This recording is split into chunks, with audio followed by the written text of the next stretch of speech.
Olá, meu nome é Wagner Alves, sou professor de Economia na Universidade Estadual de Feira de Santana, onde também ensina o meu amigo, colega, o professor Agenor, que ensina hermenêutica e direito do consumidor, que me solicitou que falasse sobre as influências de Marx em algo em volta de 3 minutos. Como 3 minutos é um tempo exíguo para a gente desenvolver um arco argumentativo mais longo, eu prefiro aqui fazer algumas incitações de alguns aspectos dessa influência. Primeiro é dizer que não existe uma única visão de Marx sobre o direito em sua obra. Ela vai mudando, ela vai evoluindo ao longo do tempo, mas a gente pode classificar em dois momentos, o do jovem Marx e o do velho Marx. O jovem Marx é conhecido pela aquele que diz no Manifesto Comunista que o que move a história é a luta de classes. O velho Marx é aquele que escreveu o Capital. E a diferença, que já tem uma consequência jurídica entre um e outro, é que o jovem Marx é o jovem que trata da expropriação, ou seja, o capitalismo seria montado em cima da expropriação, tirar a propriedade de alguém ou de alguns. Enquanto que o velho Marx é o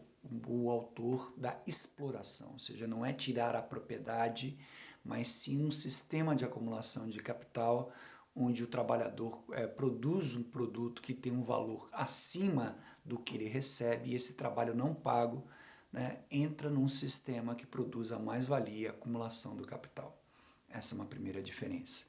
Só que, ao evoluir do jovem Marx para o do velho Marx, há também uma evolução da compreensão do Estado. E no Marx, o Estado é um reflexo das relações sociais e, em particular, do ponto de vista econômico, das relações de produção que existem no capitalismo. Agora, ao redor disso também há uma outra discussão que acontece entre a infraestrutura, ou seja, os aspectos materiais da economia, e a superestrutura, que são ideias, instituições, práticas, onde estão lá não só os componentes subjetivos do indivíduo, mas os componentes objetivos das instituições, e o mais objetivo deles é a situação do Estado. Nessa visão, há duas visões marxistas, uma visão instrumental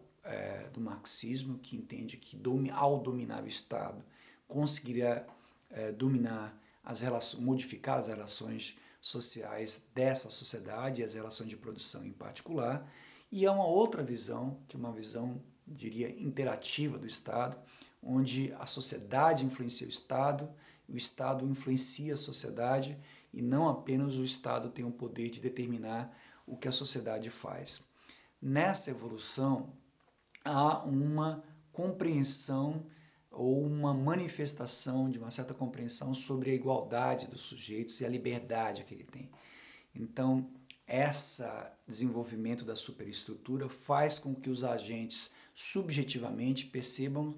percebam-se como iguais e que há aí, portanto, um direito que é exercido em liberdade entre troca de mercadorias e sendo o trabalhador, né, despojado de bens materiais dos meios de produção, ele só tem a única oportunidade de trocar a sua força de trabalho com o capitalista, com aquele que contrata. Então, essa visão da superestrutura, ela leva a acreditar que há uma troca entre iguais. A evolução do próprio capitalismo e da visão do Estado capitalismo, é interessante ver que o Marx tinha como plano final do seu último livro falar sobre o Estado, mas ele morreu antes que pudesse escrever sobre isso, né? Uma manifestação onde essas relações sociais mudariam, esse Estado mudaria, e de uma forma que começasse a não haver uma relação entre opressores e oprimidos, houvesse um processo emancipatório e que, no limite, traria a própria finalização, a extinção do Estado, que no capitalismo é um órgão que, ora declaradamente e ora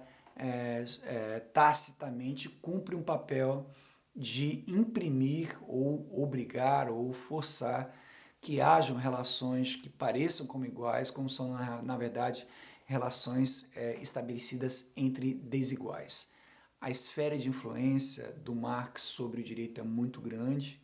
ela passa esses pontos que eu mencionei, mas passa também pelo materialismo histórico e como isso se materializa nas relações sociais, inclusive nas relações de direito postas pelo Estado, mas vai muito mais além do que isso, as possibilidades de mudar, quais são os limites, né, da mudança do capitalismo e como o direito reflete ou como ele restringe essas mudanças, mas no arco de 3 minutos seria pretensão demais tentar abordar isso profundamente. Eu deixo aqui o meu abraço, recomendo a vocês que olhem e conheçam o canal Em Tempo, que eu administro, que trata sobre questões políticas e econômicas, onde lá existem playlists sobre ativismo judicial, sobre emendas constitucionais, e numa visão que tenta sempre intercalar as questões econômicas, as questões políticas e as questões envolvendo o direito. Um abraço, até outra oportunidade, tenha um bom debate.